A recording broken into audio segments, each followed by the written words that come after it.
Tagumpay ng ASEAN sa pagkamit ng kaunlaran at kapayapaan sa rehiyon. Ang ASEAN ay itinatag upang mapanatili ang pagkakaisa ng mga bansa sa Timog Silangang Asya.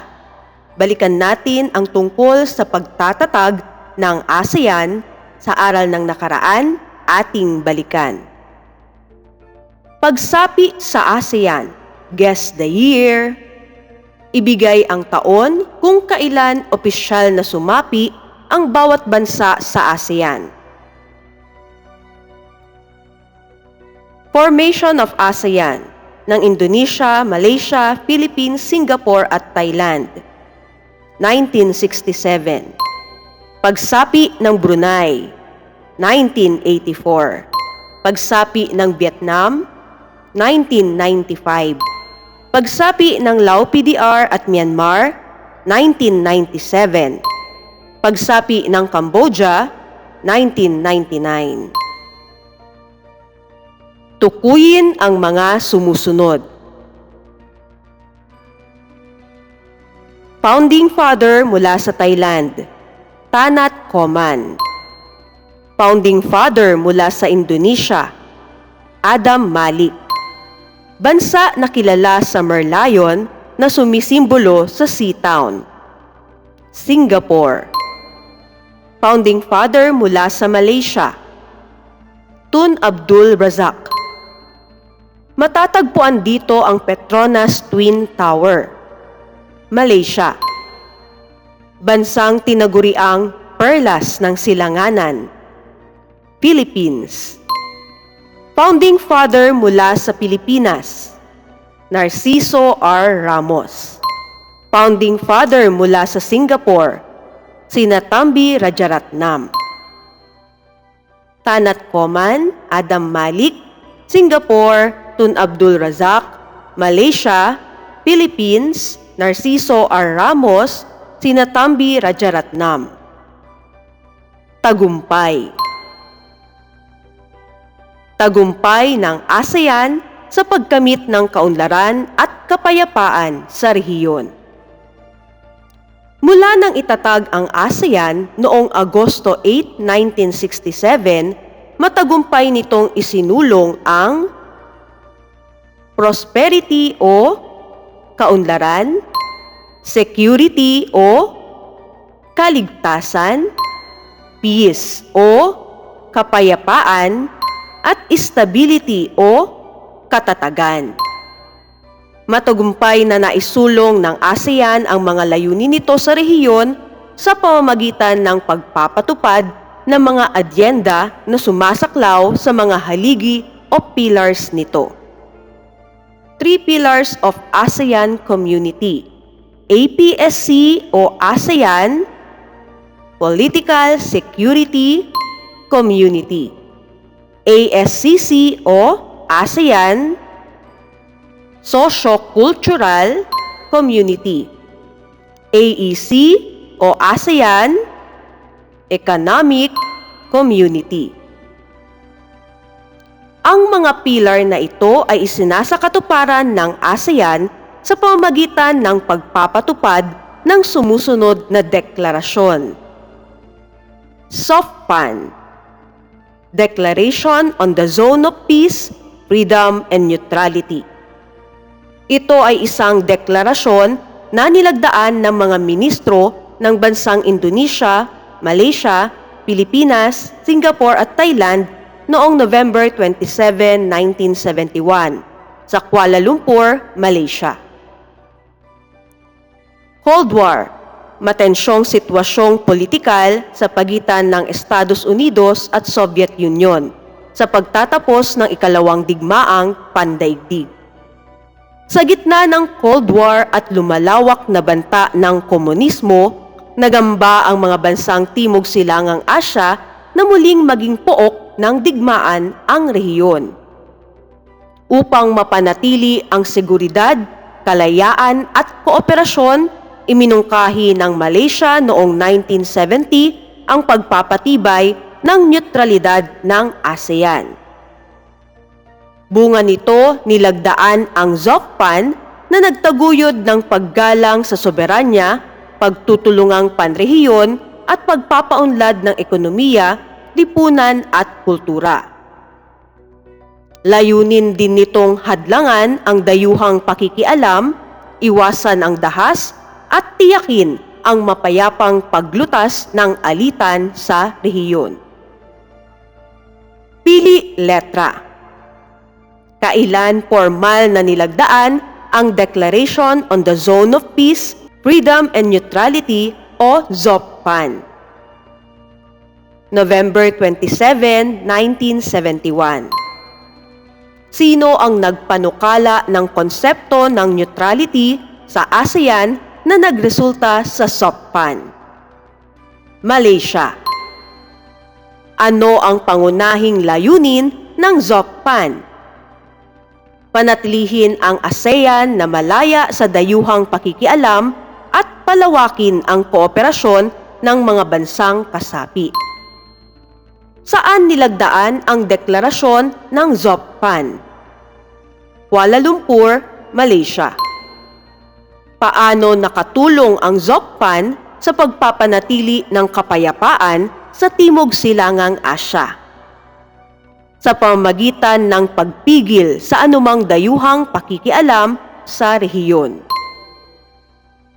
Kapayapaan at katatagan, pundasyon ng nagkakaisang ASEAN. Declaration on the Zone of Peace, Freedom and Neutrality o ZOPPAN.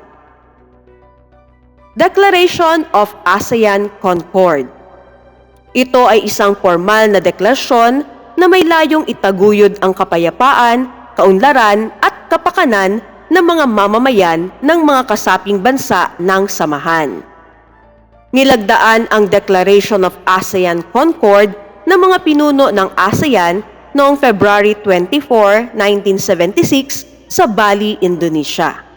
Isinulong ng Declaration of ASEAN Concord ang pagpapalawak ng kooperasyon sa loob ng ASEAN sa larangan ng pang-ekonomiya, panlipunan, pangkultura at pampolitika. Nabuo sa deklarasyong ito ang sumusunod na programa. Politikal, pinagtibay ang Treaty of Amity and Cooperation para sa mapayapang ugnayan, paglutas ng hidwaan at pagpapalakas ng kooperasyong pampolitika. Ekonomiya, pinaigting ang pagtutulungan sa produksyon ng pagkain, enerhiya at mga pangunahing pangangailangan. Itinatag din ang mga plantang pang-industriya at isinulong ang pandaigdigang kalakalan. Lipunan, tinutukan ng kapakanan ng mahihirap, patas na pasahod at partisipasyon ng kababaihan at kabataan sa pag-unlad ng lipunan. Nakipagtulungan din sa mga dialogue partners para sa solusyon sa paglaki ng populasyon. Kultura, pinalakas ang pag-aaral ng pambansang wika, pananaliksik at pagtatanghal ng sining upang mapanatili ang pagkakakilanlan ng ASEAN. Pili letra. Kailan nilagdaan ang Declaration of ASEAN Concord? February 24, 1976. Saan ginanap ang pagpirma ng Declaration of ASEAN Concord? Bali, Indonesia. Ano ang pangunahing layunin ng Declaration of ASEAN Concord? Itaguyod ang kapayapaan, kaunlaran at kapakanan ng mga mamamayan. Ano ang kasunduang pinagtibay upang mapanatili ang mapayapang ugnayan sa ASEAN? Treaty of Amity and Cooperation. Aling larangan ang hindi kabilang sa mga isinulong ng Declaration of ASEAN Concord? Militar. Matibay na pagkakaisa, tuloy-tuloy na kaunlaran. Declaration of ASEAN Concord. ASEAN Free Trade Area o AFTA. Ito ang pangunahing mekanismo ng ASEAN para sa kooperasyong pang-ekonomiya. Sa pamamagitan ng AFTA, patuloy na isinulong ng ASEAN ang mas matibay na ugnayan sa larangan ng kalakalan, serbisyo at pamumuhunan. Salapi Bansa Pares Challenge. Itapat ang tamang salapi sa bandila ng bansa ayon sa alpabetikong ayos ng mga bansa. Brunei, Brunei Dollar. Cambodia, Riel. Indonesia, Rupiah. Laos, Kip. Malaysia, Ringgit. Myanmar, Kyat. Philippines, Peso. Singapore, Singapore Dollar. Thailand, Baht. Vietnam, Dong. The 10 ASEAN currencies. Layunin ng AFTA na palakasin ang kakayahang kompetitibo ng ASEAN bilang sentro ng produksyon sa pandaigdigang pamilihan sa pamamagitan ng Common Effective Preferential Tariff o CEPT at makahikayat ng mas maraming dayuhang pamumuhunan sa rehiyon. Ang AFTA Agreement ay pinirmahan noong January 28, 1992 sa Singapore ng mga unang kasapi ng ASEAN at kailangang pirmahan ng mga susunod na miyembrong bansa upang matanggap sa naturang organisasyon. Pili letra. Ano ang pangunahing layunin ng ASEAN Free Trade Area o AFTA? Paunlarin ang ekonomiya sa pamamagitan ng malayang kalakalan at pamumuhunan. Kailan nilagdaan ang AFTA Agreement? January 28, 1992. Anong mekanismo ang ginagamit ng AFTA upang mapatatag ang kompetitibong kalagayan ng ASEAN sa pandaigdigang pamilihan? Common Effective Preferential Tariff o CEPT.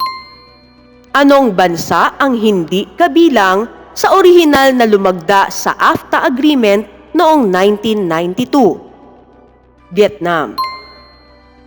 Ano ang epekto ng AFTA sa ekonomiya ng ASEAN? Pagpapababa ng taripa sa pagitan ng mga kasaping bansa. AFTA, abot kayang produkto, free trade advantage. May 3 produkto na binebenta ng Malaysia sa Pilipinas. I-compute ang presyo ng mga produkto bago at pagkatapos ng AFTA, kung saan ang taripa ay ibinaba mula 20% patungo sa 0%. Punan ang talahanayan gamit ang mga sumusunod na formula. Presyo na may taripa, presyo ng produkto, plus presyo ng produkto times taripa. Presyo na walang taripa, presyo ng produkto, hindi na nadagdagan ng buwis. Langis ng palm, presyo ng produkto, $500. Taripa, 20%, $500 times 0.20 is equal to $100. Presyo na may taripa, 500 plus 100 equals $600. Presyo na walang taripa, $500. Goma, $300. Taripa, $60. Presyo na may taripa, $360. Presyo na walang taripa, $300. Electronic chips, $1,000. Ang taripa ay $200. Presyo na may taripa, $1,200. Presyo na walang taripa, $1,000. Mas murang bilihin, mas matatag na ASEAN. Ano ang epekto ng pagbaba ng taripa sa presyo ng mga produkto?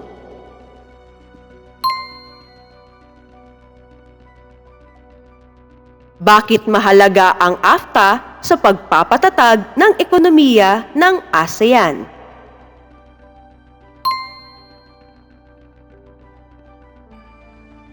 Sa iyong palagay, paano nakikinabang ang mga mamamayan ng ASEAN sa malayang kalakalan?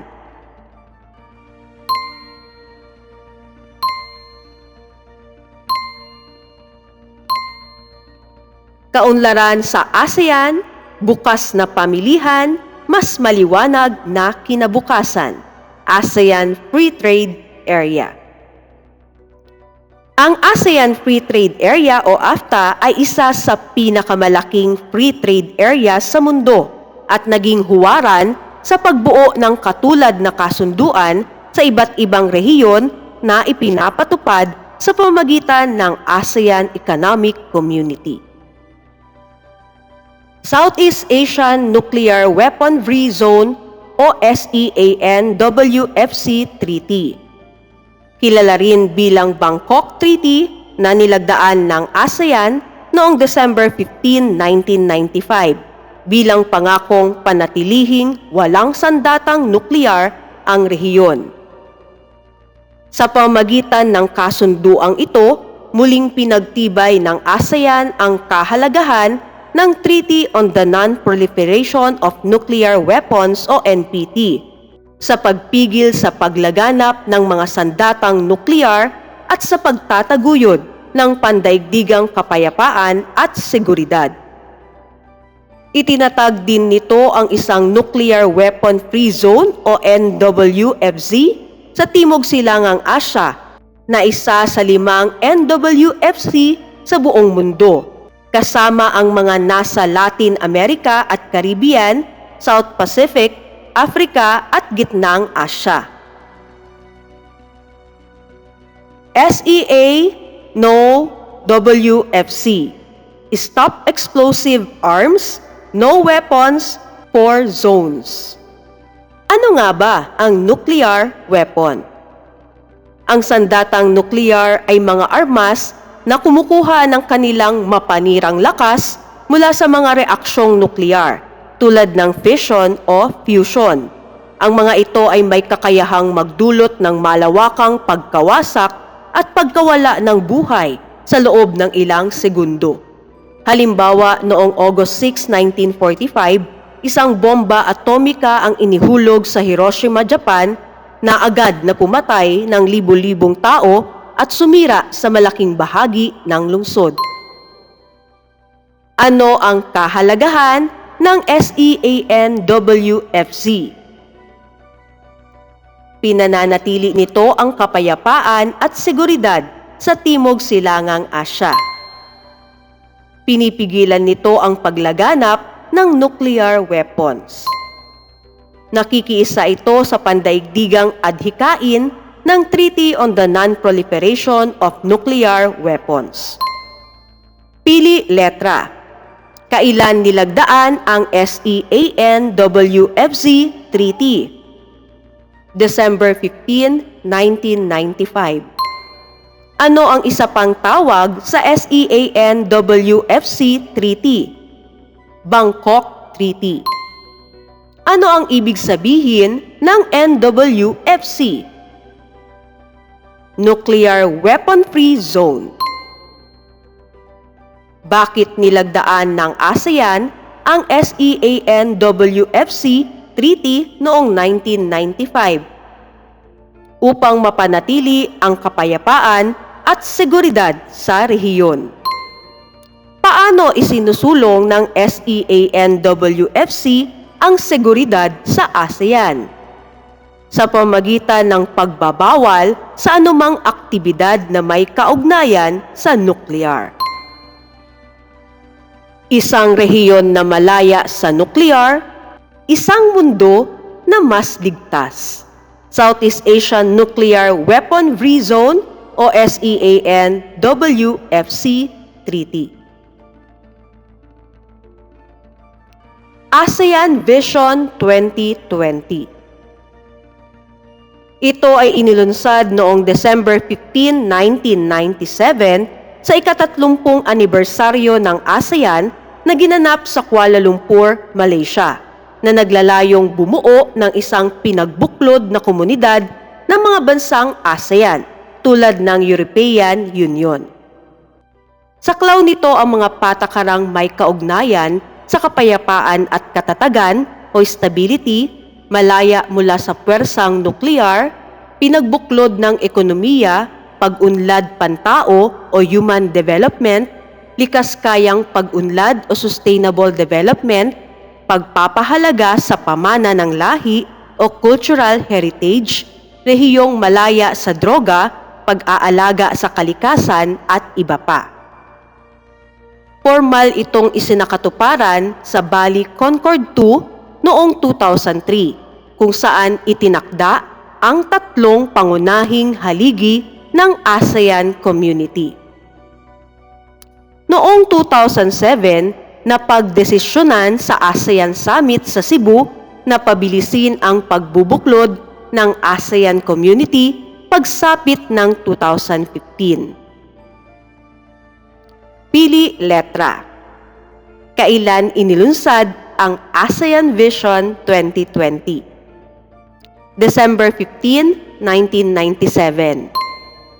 Saan ginanap ang pagpupulong nang ilunsad ang ASEAN Vision 2020? Kuala Lumpur, Malaysia. Ano ang pangunahing layunin ng ASEAN Vision 2020? Pagbuo ng isang malaya at pinagkaisang ASEAN Community. Alin sa mga sumusunod ang hindi saklaw ng ASEAN Vision 2020? Pagsasama ng ASEAN sa iisang pamahalaan. Aling bansa ang nag-host ng ASEAN Summit noong 2007 kung saan napagdesisyonang pabilisin ang pagbubuklod ng ASEAN Community? Sa Pilipinas. ASEAN Vision, pagsusuri sa hinaharap. Sa iyong palagay, ano ang maaaring maging epekto ng ASEAN Vision 2020 sa hinaharap ng rehiyon?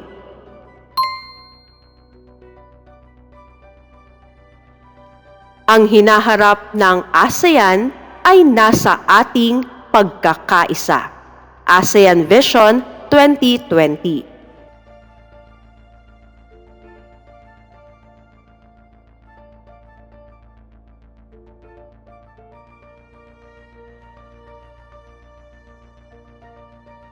ASEAN Knowledge Check, suriin at itama.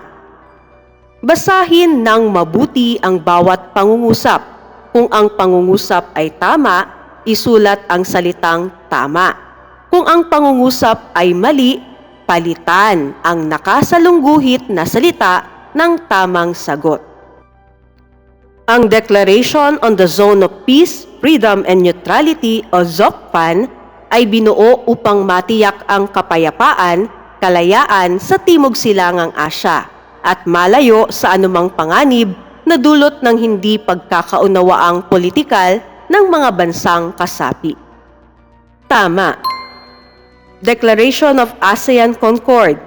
Isulong ang kapayapaan, pagsulong at pag-unlad at ang kabutihan ng mga mamamayan ng mga bansang kasapi ng United Nations. Palitan ang United Nations ng ASEAN.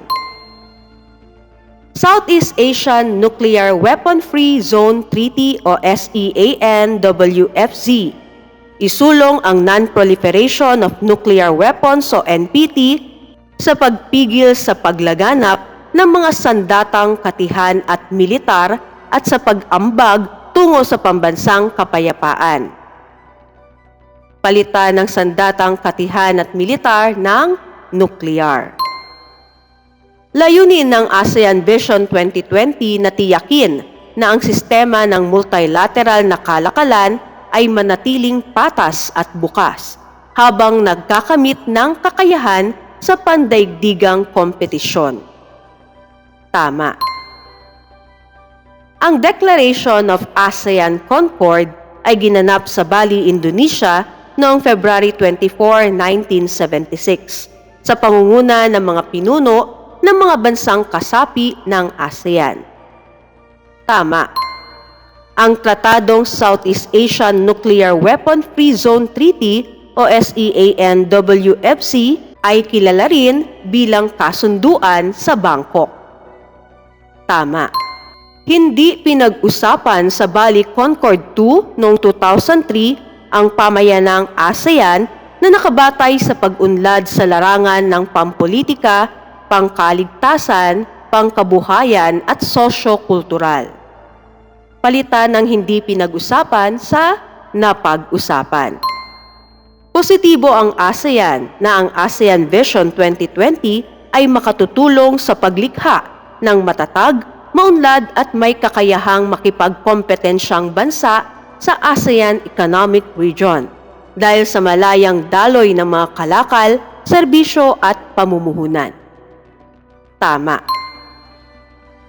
Sinabi ni Pangulong Marcos sa kanyang ulat ang tungkol sa 1982 UNCLOS na muling pinagtibay na ang Pilipinas ay nakatuon sa mapayapang paglutas ng hindi pagkakaunawaan at nanawagan sa lahat ng mga bansa na patuloy na itaguyod ang kalayaan sa paglalayag at overflight sa South China Sea alinsunod sa internasyonal na batas.